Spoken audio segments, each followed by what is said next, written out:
আসলে বাংলাদেশিকে তো বাপের ঠিক নাই। অবশেষে বাংলাদেশের লুঙ্গি খুলে নিল ভারতীয় ক্রিকেট দল। হা হা হা। কিরে মাইন্দের পৌত, কি বলছিলিস? হ্যাঁ, বাংলাদেশকে যদি ইন্ডিয়া হারাতে পারে তাহলে কি যেন করবি?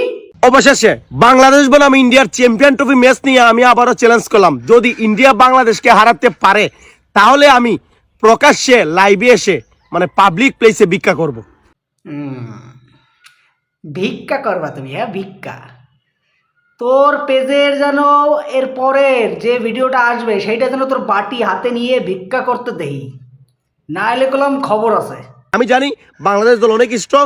বর্তমানে বাংলাদেশের ক্যাপ্টেন নাজমুল শান্ত বলছেন যে ইন্ডিয়াকে আমরা হারাবোই হারাবো।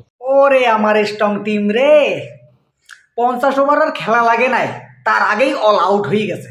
মুস্তাফিজের মতো কারের মাস্টার ইন্ডিয়াতে আছে? নাই। করছে তোকে কাটার মাস্টার? হ্যাঁ, কি করছে? ওইরকম বালের কাটার মাস্টার আমাকে লাগবে না। মোহাম্মদ সামির তেমন কোনো লাইন লেন্থ নাই, চলে না। মোহাম্মদ শামির লাইমলাইট নাই, চলে না। দেখছিস, আমাকে যেটা চলে না সেটাও 5-5টা উইকেট নেয়, আর তোকে যেটা চলে সেটা একটা উইকেট নিতে পারে না। আসলে বাংলাদেশিকে তো বাপের ঠিক নাই।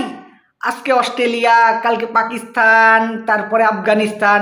তো দেখি তুই কয় বাপের বেটা, চ্যালেঞ্জ কিন্তু পূর্ণ করবি, নাই কপালে দুঃখ আছে কোনো।